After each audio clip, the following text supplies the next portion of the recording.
All right, I just got done doing a 35-minute long video about this book. It's just way too much, but there's so much to talk about. I had to at least give it a try. Didn't want to stop and just kept on going. So here's going to be one that's got a little bit more brevity to it. I think it'll be more palatable for everybody. It's called A Groats-Worth of Grotesques. This is a bestiary book. It's for OSR, any type of fantasy type games, mainly obviously, any edition of D&D or its clones. So the cover is obviously very interesting. And this book is also called the Baroque Bestiary. It embraces the Baroque time period of art, and that's from like the 1600s to like the early 1700s. It's one I'm a big fan of. I talked about that in Lion and Dragon, as well as Dark Albion. And I think that it kind of goes along with it, just with the kind of art style, because it obviously is using a lot of that art style. So it's 251 pages, give or take. It's about 131 creatures. The PDF is, as of this video, is $5 on Drive-Thru-RPG, and I think the print is on sale for $15.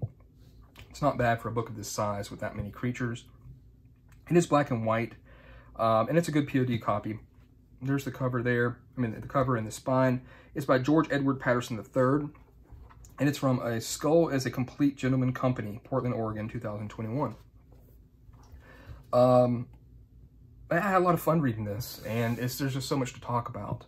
And I think you'll see it as we go by. So what I'm going to have to do is just kind of tell you a little bit about it, kind of how it's laid out, and then I'm just going to go through the monsters very quickly, because there's just a lot of content here, and it's fun. It's a fun book, and I was having too much fun with the older video, and that was just becoming, the too much fun was not going to be that much fun for everybody else. So here it is. A Groats-Worth of Grotesques. Now this font's a little bit difficult to read, I think. A lot of the names of the animal, the grotesques, the monsters, are a little bit difficult sometimes to read with that font, but it embraces the Baroque period. It has a humor about it. It has a bawdiness about it, but it also goes for like some high-end art with some quotes from like Shakespeare and stuff like that. But he obviously had a lot of fun creating this book and writing for it. It embraces the prose and the type of writing of that time period, but with a funny, and I wouldn't say modern take on it, but just a funny take on that type of the pictures as well as the writing. So here's your table of contents, pretty big, again, 131 creatures. It's got some explanation about pretty much what this thing is about, where it got the art from, such as the Rijksmuseum, the Metropolitan Museum of Art, Wikimedia Commons, and the Internet Archive. Of course, all these old paintings, woodcuts and stuff of that time period are used. And they've got a great feel for them, for the creatures, and explaining kind of the fact that it doesn't stick to one type of rule set. It kind of jumps around from different rules. Maybe it uses roll under, maybe it uses advantage and disadvantage. There's lines on the paper on each of the creatures, like for different stats. These game statistics are divided into 4 categories, and you can write in some more information if you want, should you be bold enough and brave enough to write in your book. It's broken down into attack, defense, movement, and special, but it does say, hey, some modern, many game masters may find this annoying and wish to streamline the rules, and there is space given for each enemy entry for the game master to maybe make annotations of their own. And this is funny here, kind of to give a little bit of an example, a description of how they are. Grotesques are engendered by the stars, the ill disposition of the matrix, the bad temperature of the seed, the perverse inclinations of men, demons, and animals, the commixtion of seeds and diverse kinds, sudden fear, bad diet, unwholesome air, and untimely copulation. They thrive in places full of in-betweenness, in borderlands, basements, caves, and dungeons, the mountains between villages, crossroads, the eddies of rivers, bridges, tunnels, entryways, and thresholds. They often appear in twilight when familiar places become strange. No person is truly safe. It explains here about that a lot of the creatures are impossible creatures. There are countless creatures that are believed to exist that are in fact impossible, but this bestiary contains none of them. The game master should feel free to include such monsters in their worlds when dealing with rumors, as no setting lacks for ignorant people believing impossible things. Take, for example, the Amphizobane, because that's how you say it, and there's going to be words I butcher, like always. A two-headed snake, which is, of course, an absurd creature. And it talks about, these are the actual proper names, but some people might have other names for these creatures.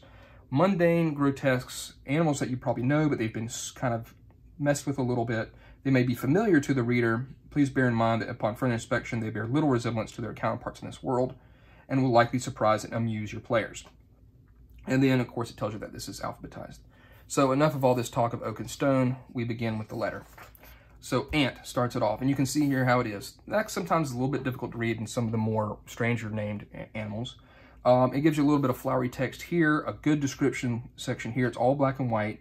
And then it has the attack, defense, movement, and special. And a lot of times, you know, the movement is like slower than a human. They always go about the same speed, even if traveling on rough ground, up walls or ceilings. It's got a line here. If you want to put, like, they move 5 feet per square inch, per whatever, per round, or whatever your rules is that you're using, that's where you can write it. So it's system agnostic while giving just a tad bit of system and room to add yours in there.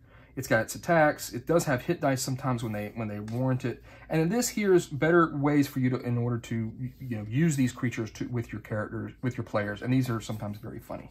So we're just going to go through it here. You know, some of the strange creatures, obviously this art, and it really does seem like he saw this piece of Baroque art and said, okay, that's a jackass, that's a donkey. I'm going to write up the stats for it. And here's the flowery text. Here's how they are. They're objectively much more fun than horses. Here's their stats. And it didn't matter how crazy the art was. He was like, that's a weird creature. It doesn't make any sense, but I'm gonna bring it to life in a fantasy role-playing game. And it just makes for some really wacky combinations of weird creatures. Here's the barnacle goose fruit. It screams. It can be heard for a mile away. And then here's a picture of obviously people picking the fruit. And it says, yes, it does look like that. Basilisk serpent, the bear, the bearded eagle. Obviously, it's very cool. It can drop you from great heights and kill you. You don't want that to your body. They can only be hit by melee weapons when they're doing, like, they got a diving attack.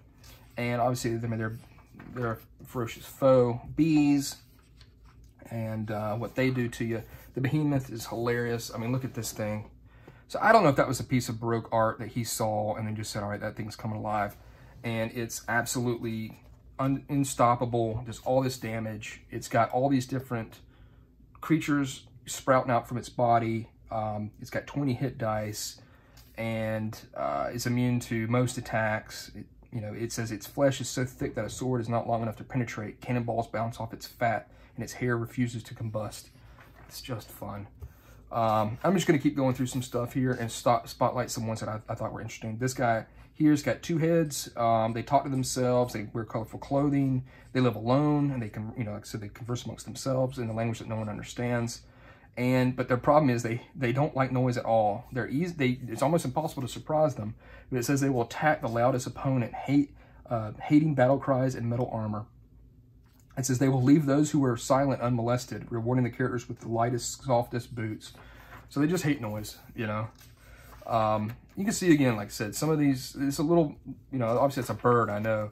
The bishop fish is hilarious. It's one of my favorite. Pretty much this thing, there's not very many of them. They're very rare. They're long-lived, and they mate every 30 years on a remote inhospitable place where they gather and discuss their deceptions. They're tricksters, and it says here, a real jerk, and that just got me. They set elaborate traps and love to ruin the best laid plans. Highly intelligent.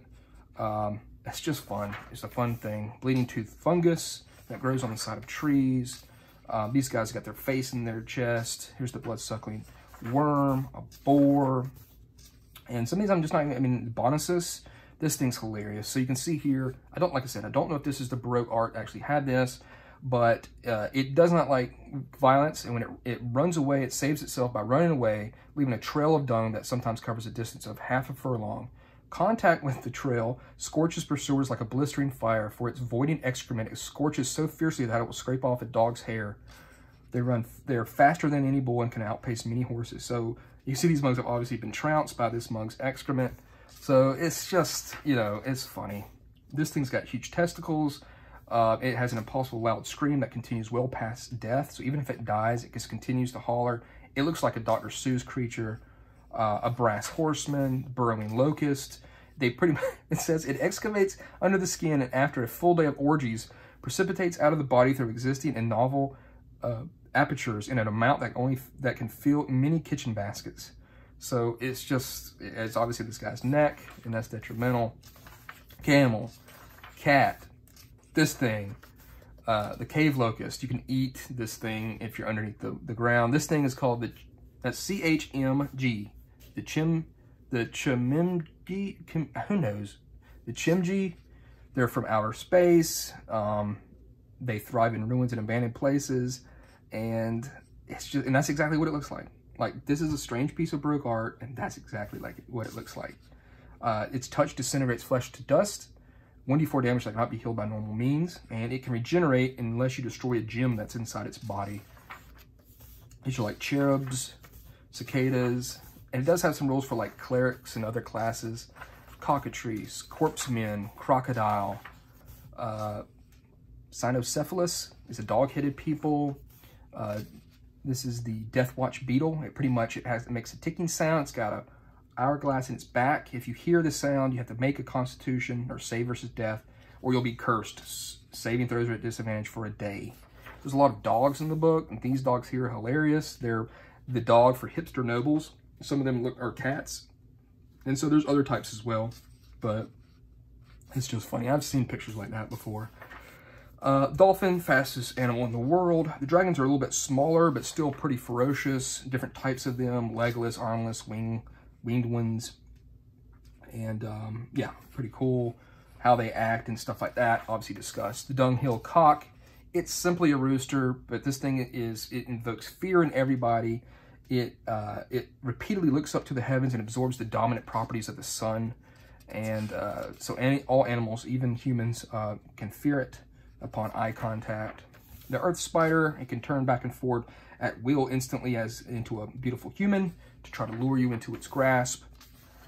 Elephant. Emmet is pretty much like a big, nasty, burrowing armadillo. The false land is hilarious. It is pretty much a huge creature in the water, and the monstrosity floats freely on ocean streams and often in perceptible pace. For nourishment, the creature opens its mouth and lips wide and emits a pleasant smell, drawing fish to the source of the sweet smell. When the creature's wide maw is full of the thoughtless throng, the jaws snap shut. Wise seafarers who encounter the false land know its distinct shape and avoid it, but the ignorant fasten their ships with cables to it and go upon the island. The false land can feel their fires and waits for them to set up camp, sleep before with great pleasure, sinking down into the depths and drowning the uninvited guests. So it's just hilarious. That thing just goes underneath the water, kills you. Fighter, filth liquor, this thing. It pretty much hangs out in bathtubs, and toilets. It eats dung. They're constantly warring with muckers and gong farmers. They talk in the third person, and they can give you disease if they attack you. I mean, this guy, he's licking up that poo that guy's putting out. Flesh-eating cow. It's just wild. Great picture of a giant there. Go to the cave. Golem, different types. The goose-headed. See right here. Like, you read that goose-headed hacker. Yes, it's a goose-headed hacker. So a little bit difficult, and once you get used to it, you'll understand it. Yeah, it's a dude with a big goose on its head, and they like to flay skin and hack limbs. So pretty nasty. They can only move in straight lines. Any turns cause a loss of their action. So maybe some way to exploit them. Here's the Gorgon. The grafting tree pretty much melds you into the tree where you live on indefinitely. And you have to be pretty much cut off from the tree. And yeah, just weird. The Griffin, well known, hates dragons. The Grigori, the heart likes to drink themselves into a stupor. The haunted umbrella sits out in the forest and is very mischievous and semi-hostile humanoids. The haunted umbrella seeks out the company of other spirits and beasts in the forest and throws a boisterous parties at night. Hellhound, hog-faced woman, gentlewoman. She will eat all your food that you have in your food supplies. So watch out for her. She gets enraged when she can't eat, and she goes nuts. Horse, household spirit, hungry ghost, hyena, and the implacable adversary demon. It's just a whole bunch of little demons. Almost reminds me of something kind of like the movie The Gate. They're immune to charms, fear, and confusion. The lamp-headed mage. He's got huge ears. You got a double portion there. Leviathan, lion, living crystal. I mean, this is a lot. Locusts, magi, the lynx, couple things there about different types of mages. Manroot, Manacora, obviously kind of like the Manacor, funny picture. The Miser Demon, they're found in the deepest mines, burrows, and dungeons and caves. The Modest Gazed, the Mole, which its entrails can negate magic and are thus extremely valuable. Observations can give clues to the local geography of the underworld for anyone with animal augury type skills from obviously checking out its entrails. The Monkey, the Moth, the Mottled Dog. An elderly woman complained of an earache. The physician who treated her removed an insect the size of a silkworm cocoon from her ear. The physician placed the insect in a jar covered with a dish, but in no time the cocoon turned into a dog, mottled with colorful patches. The mottled dog will never bite or attack, but will lure people off the edge of a cliff or other dangerous places, or in some way cause harm through the power of fascination. The mottled dog will use stealth to follow one particular person and only show themselves when the prey is alone. So pretty much like jerk trickster dogs. Here's the Mule. I'm not even going to try to say that, but these are like an insect, possibly an insect or spider type person underneath this big covered cloth that likes to heal people. So they're actually pretty good. Here's a No Bones, mortal enemies of the Leviathan. Look at these two freaks. Non-uniform Child and the Onion Death. I mean, they're just wild. And they look just like the descriptions and just talk about everything they have on there. These weird, what does the swirly organs do? Place this monster in the wilderness where it might be hiding in a cave near an obvious bivouac or a narrow pass. Here's the Ostrich. Parasites are a group of people with mouths that are so very small and nearly useless. They live on liquids and strong odors, carrying the odors with them in special containers on longer journeys so as not to lack a supply of nourishment. They suck in the drink by means of a oat straw that they grow wild in their country. Just wacky. Here's the Poison Ray, Pygmies, Pyrusta is a six-legged insect with 6 flimsy wings and a terrible head like a dragon. It can create a 20-foot wide globe of fire that causes 1d8 fire damage to anyone caught in the side. When enraged, it is nearly impossible to see due to the intensity of fire, impossible to target with standard missile weapons. Its rage lasts for 1 minute. A monster that makes a dangerous situation considerably more dangerous. Here's a Revenant, obviously kind of like an undead, Rhinoceros, River Demon, River Horse, Hippopotamus. Here's a Robe, literally, this is a robe. Folds are used to capture the robe's enemies, suffocating them, and by some unknown means, draining their blood. They move silently through although lead-footed, across the landscape, leaving a trail of desiccated corpses. Here's the Rogue, the Salamander, Scorpion, the Scarlet Scholarfish. They make noise like a baby. They know what happens underwater but cannot speak a comprehensible language. And they make for a healthy meal, but anyone who eats it are haunted by the face of their dinner, as it's going to look like that.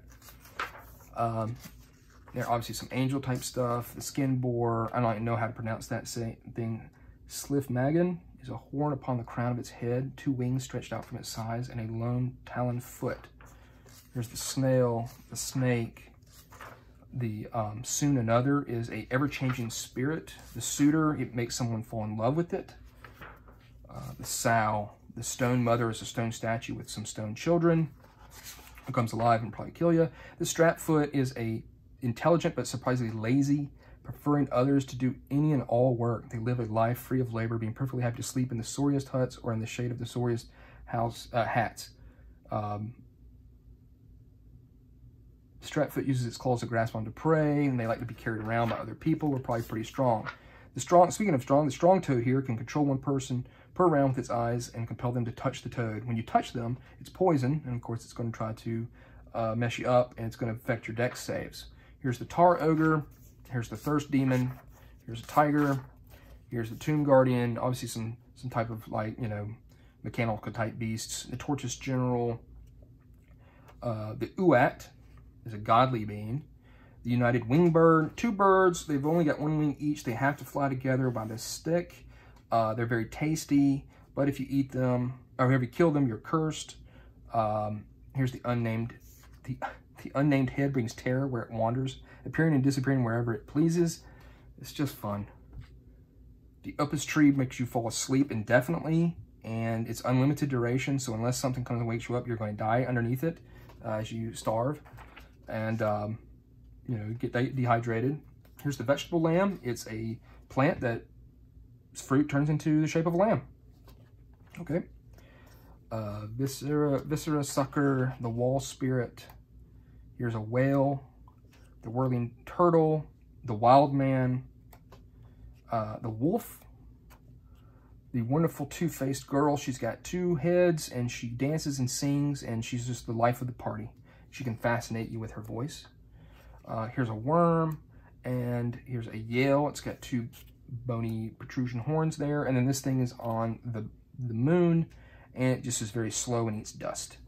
And then it has some information here about mounts, the undead, clerical pacifications of creatures from heaven and hell, dealing with creatures larger than elephants, smaller than dog, very fast, trampling, grappling, growling, and other shows of strength and how they may affect you should an animal do something like that. Swarms, and then the health of animals and beasts, and that's it.